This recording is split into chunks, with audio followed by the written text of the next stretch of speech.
Hey guys, welcome back to Titanium Man Garage. And if you saw my previous video on this '06 EFI 500, I showed you that the guy had rebuilt the engine and he put JB Weld on at the bottom here because he forgot the base gasket and it was leaking oil, so he schmucked it up.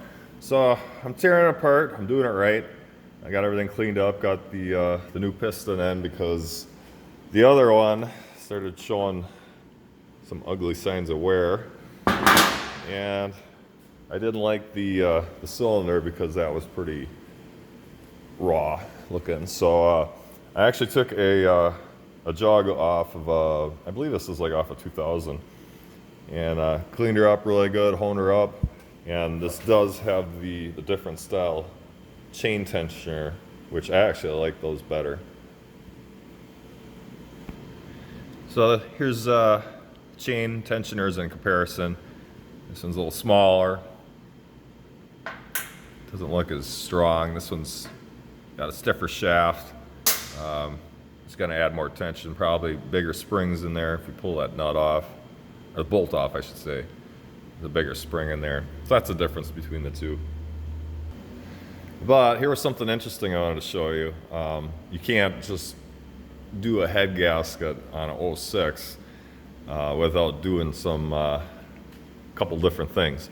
You got this bar up here, so when you pull your I'll show you, when you pull your bolts out, they actually hit right here. So I found that a challenge. So what I ended up doing, so I didn't have to, the right way to do this was to take the clutch off and everything.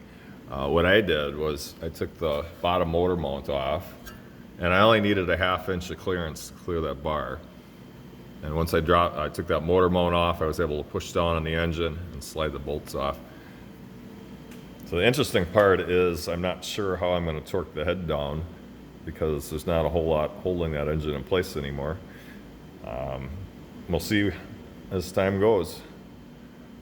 But yeah, just thought I'd give you a little update on the '06 EFI and the challenges I'm running into. So it's not that bad. You know, I'll post a link on how to rebuild a 500 engine.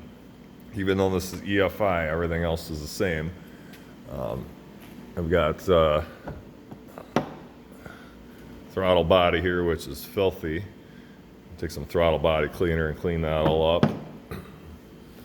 And so yeah, I'm gonna get this thing back together. Hope you like this video. And if you haven't subscribed, subscribe. I've got plenty of Polaris repairs on my channel. And like always, till next time.